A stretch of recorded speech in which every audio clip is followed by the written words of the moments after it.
Assalamualaikum warahmatullahi wabarakatuh. Waalaikumsalam. Kami dari kelompok 1 ingin mempresentasikan tentang pembelajaran berdiferensiasi. Kami dari PPG Prajabatan gelombang kedua.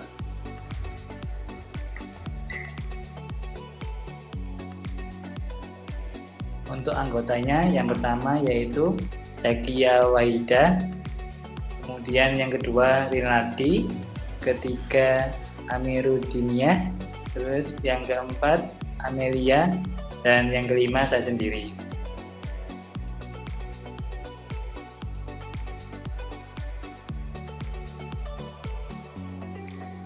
Untuk yang pertama yaitu video diskusi tentang pembelajaran berdiferensiasi.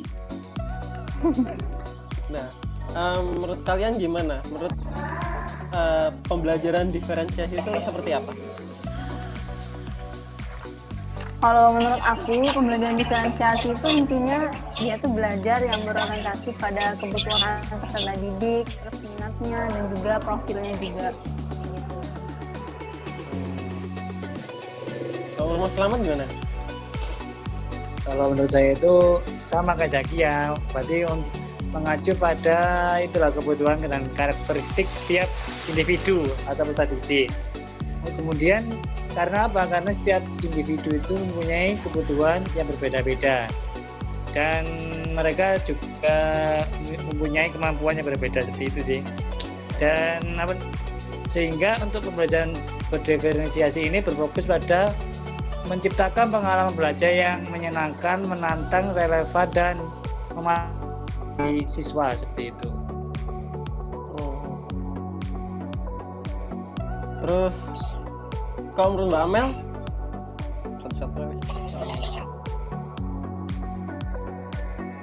sepakat nggak sama yang? Kalau menurutku sepakat juga sama Zaki sama Mas Slamet kalau pembelajaran berdiferensiasi itu mempertimbangkan atau berorientasi pada karakteristik masing-masing peserta didik. Jadi mempertimbangkan dari kebutuhan masing-masing peserta didik. Jadi proses pembelajarannya disesuaikan sama karakteristik dan kebutuhan peserta didik. Di sini kami lakukan oleh kelompok kami. Kemudian dari hasil kelompok kami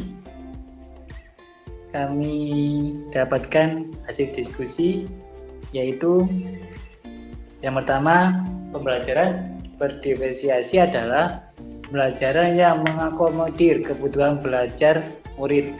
Guru memfasilitasi murid sesuai dengan kebutuhan masing-masing. Karena apa? Karena setiap murid itu mempunyai karakter yang berbeda-beda, sehingga guru harus bisa memberikan atau menerapkan pembelajaran yang sesuai dengan kebutuhan mereka. Gitu. Kemudian untuk karakteristik pembelajaran berdiferensiasi yaitu yang pertama lingkungan belajar, mengundang murid untuk belajar. Yang kedua, kurikulum memiliki tujuan pembelajaran yang didefinisikan secara jelas. Kemudian yang selanjutnya yaitu penilaian berkelanjutan. Kemudian yang selanjutnya guru menanggapi atau merespon kebutuhan peserta didik, dan yang terakhir yaitu manajemen kelas efektif. Kemudian selanjutnya akan dijelaskan oleh teman saya. Oke, untuk selanjutnya pembelajaran berdiferensiasi sendiri memiliki 4 aspek. Yang pertama itu diferensiasi konten atau isi, yang kedua diferensiasi proses, yang ketiga diferensiasi produk, yang keempat itu lingkungan belajar. Nah, yang termasuk diferensiasi konten itu adalah menyajikan materi, menggunakan kontrak belajar, menyediakan pembelajaran, menyajikan materi dan berbagai sistem yang mendukung dalam penyajian materi tersebut. Sedangkan yang termasuk ke dalam diferensiasi proses itu adalah cara atau teknik, metode, pendekatan yang dipilih guru dalam proses pembelajaran tersebut. Nah, sedangkan produk itu adalah output atau hasil dari proses pembelajaran, dapat berupa nilai, presentasi, hasil tes, dan sebagainya. Nah, pada kesempatan kali ini kelompok kami akan mempelajari lebih lanjut tentang diferensiasi lingkungan belajar. Adapun yang dimaksud dengan diferensiasi dengan lingkungan belajar itu adalah faktor atau kondisi rangsangan yang diberikan dari luar yang mempengaruhi proses belajar peserta didik. Rangsangan ini dapat berupa fisik, sosial, dan intelektual.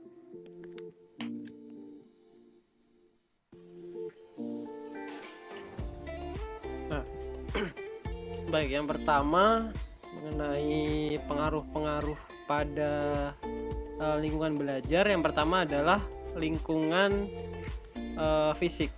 Yaitu lingkungan fisik dapat meliputi alam sekitar ataupun alam buatan manusia yang dapat berpengaruh sebagai hambatan ataupun dorongan untuk mendukung proses belajar peserta didik. Contohnya adalah sarana-prasarana ataupun display kelas. Kalau contoh detailnya seperti ruang kelas yang teratur, bersih, dan terorganisir dengan baik untuk memfasilitasi pergerakan dan kerja kelompok. Contoh lain misalkan meja dan kursi yang ergonomis agar siswa merasa nyaman dan dapat fokus pada pembelajaran.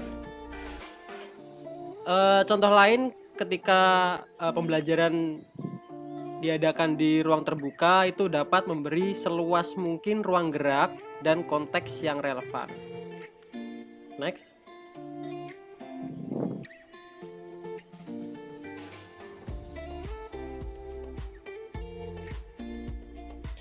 Nah, selanjutnya pengaruh pada lingkungan belajar adalah lingkungan sosial. Yaitu lingkungan sosial merupakan lingkungan pergaulan atau interaksi yang terjadi dalam proses pembelajaran atau pendidikan. Contohnya misalkan interaksi guru dengan guru, guru dengan siswa, maupun siswa dengan siswa. Nah, contoh dalam pembelajarannya lebih detail adalah ketika kerjasama atau diskusi dalam bentuk kerja kelompok atau proyek yang bersama. Kemudian membangun norma kelompok yang positif seperti saling mendengarkan, menghormati pendapat orang lain, dan berbagi tanggung jawab. Kemudian memfasilitasi komunikasi yang terbuka dan saling mendukung antara siswa dan guru. Contoh yang lain yaitu dapat mengadakan kegiatan sosial yang melibatkan seluruh kelas seperti acara perayaan dan proyek komunitas. Next.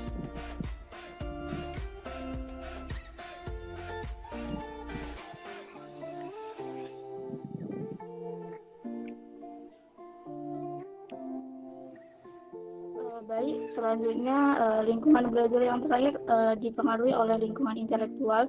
Lingkungan intelektual merupakan lingkungan yang dimiliki sekolah secara struktur untuk mendukung proses pembelajaran. Contohnya program-program yang ada di sekolah, kemudian bagaimana strategi pembelajaran ataupun metode pembelajaran dan juga media pembelajaran yang digunakan oleh guru dalam proses pembelajaran.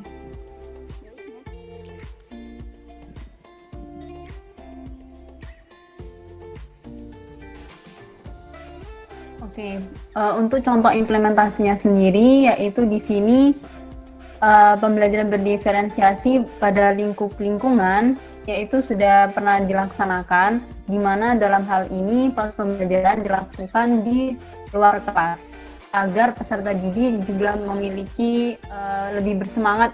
Dan hal ini, kegiatan ini sebelumnya sudah melakukan asesmen diagnostik bahwa peserta didik ingin melakukan pembelajaran di luar. Nah, selain meningkatkan komunikasi dan juga kerjasama, di sini peserta didik juga melatih kreativitasnya, yaitu dengan pembuatan poster. Pembelajaran berdiferensiasi pada lingkup lingkungan ini dilakukan pada materi biologi, yaitu sistem koordinasi pada bagian bab nafsa. Ini merupakan contohnya yang sudah dilaksanakan. Selanjutnya adalah kesimpulan. Baik, jadi kesimpulan dari presentasi pembahasan dari kelompok 1 mengenai pembelajaran berdiferensiasi khususnya pada lingkungan belajar. Pembelajaran diferensiasi merupakan pembelajaran yang mengedepankan kepada orientasi peserta didik dan memenuhi kebutuhan setiap peserta didik. pembelajaran berdiferensiasi ini memiliki 4 aspek, yaitu konten atau isi, kemudian proses, produk, dan juga lingkungan belajar. Nah, kami di sini fokusnya adalah lingkungan belajar.